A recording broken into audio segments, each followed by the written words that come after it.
Srpski gradovi varošice ne mogu da se pohvale preteranom čistoćom i ekološkom svešću, iako su ekologija i zaštita životne sredine imperativ opstanka savremenog čoveka. To nije slučaj sa opštinom Ražanj, koja briše stereotipe o našoj prljavštini i nemarnosti kada je reč o javnim površinama. Krajem prošle radne sedmice u centru ovog mesta zadivljujući prizor. Čiste ulice, uređene javne površine, postavljeni kontejneri za reciklažu, čisti, a oko njih nema čak ni parčeta papira.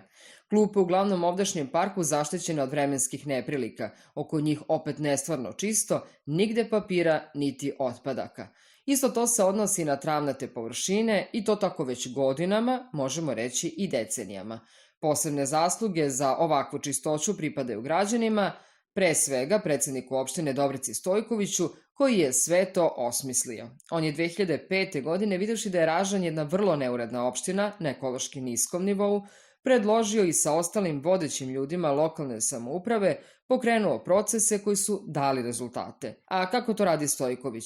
Kada smo ga pozvali telefonom za vreme vikenda, on je obilazio teren i sumirao urađeno i neurađeno u sedmici koji je iza nas. Sve u cilju da bude potpuno spreman za radne sastanke na početku ove radne nedelje sa saradnicima, inspektorima, direktorima javnih preduzeća i ustanova.